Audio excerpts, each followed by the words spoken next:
This is how my desk looks before I start recording a video, and this is how my desk looks when I record a video, aka the mess is pushed out of frame.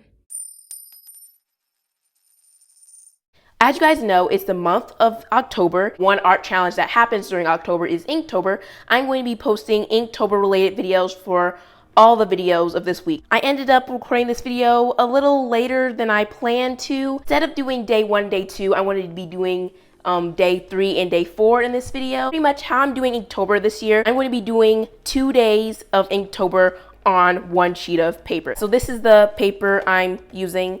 Well, I mean, obviously this isn't the paper, but this is the cover page. So since I'm doing 2 Inktobers on one sheet of paper, I want those 2 Inktobers, have them correspond with each other. So here is the supplies that I'll be using during this Inktober, and I might be adding additional supplies. And another thing that I'm going to try to do during this Inktober is, well, one, I'm going to follow the official prompt list. And then another thing that I'm doing this Inktober is I'm going to try to make all of my drawings monochromatic. But yeah, I'm just going to probably cut into the part where I'm painting on this watercolor sheet. I don't feel like editing all of that, so we're just not going to fit in the sketching.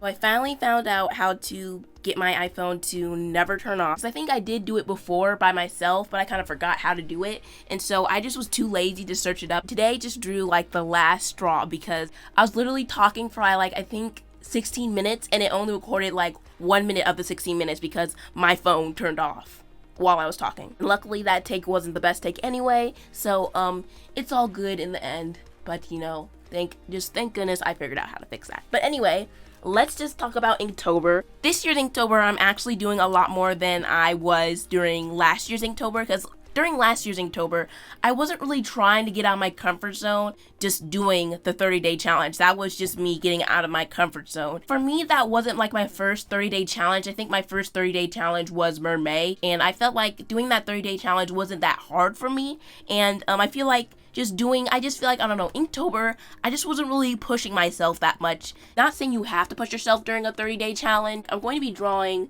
31 drawings in a month. I mean, I might as well, you know, make it, you know, count. I mean, already drawing every day is going to help you out, like, significantly. I'm probably not saying the word right. I feel like if you also push yourself a little bit as well, like, in different areas, like, I don't know, like it said, like if you always draw girls, maybe during Inktober, not saying you should just only draw boys, because I'm just going to say this right now. If you like pretty much strictly only draw girls and then you try to just draw boys during just a whole monthly challenge, I'm not saying this will happen, but you're more likely to not do the challenge because you're drawing something that you're not good at, and you may not like what you're drawing, and like you may not like how the end results are turning out, which will make you want to drop out of the challenge. So I'm not saying you should draw only boys, but I think maybe you should sprinkle in a few boys. To be honest, I shouldn't only be pushing myself during 30-day challenges, but you know, it's a start. Yeah. I don't really know what else to say. I did watch Drawing with Waffles first day of Inktober, and I think she was like last year, she was using actual inks in her drawings. Not saying that I'm not using inks, but she was like using, you know, like inks that were in a bottle, and she was using dip pens. And watching that video kind of made me want to get some India ink. I think for next year's Inktober, I will try to use inks. Like I'm probably going to be using them like before Inktober, because I just honestly, I don't want to have to wait till Inktober to use those inks. I do want to say, if I ever do this again and if I work monochromatically, I honestly want to use something that is much darker, because I feel like these markers, like especially when you scribble like those markers that I have on a watercolor palette, they can only get to like about a mid-tone. These markers they just can't get as dark as I would like them to get. But I think the drawings are fine, but I just wish they could go a little darker. Or at least I'm actually using my Who brush markers, because for a while they were just honestly just sitting there just collecting dust. So even not like I had them for like a long time. This is also another thing that I'm thinking of doing that's going to happen possibly in the future, unless if I change my mind.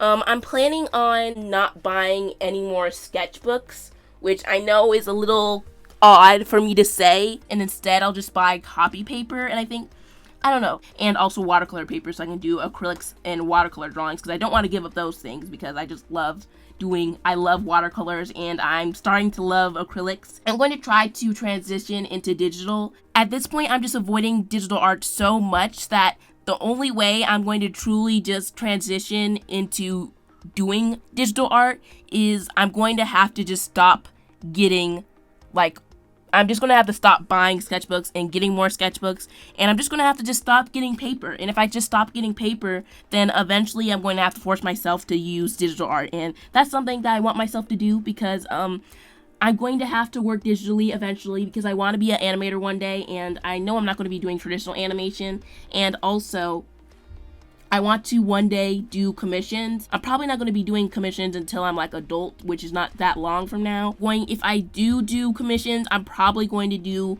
most of my commissions digitally. I know no one's going to want to buy some commissions that look drastically different than my traditional art. And I mean, like, when I say drastically different, I don't mean in a good way. I mean like in a bad way, in a way that looks like this girl has never used a tablet before. But anyway, I think that's all I have to say for this video. Thank you guys for watching, and I'll see you guys in my next one.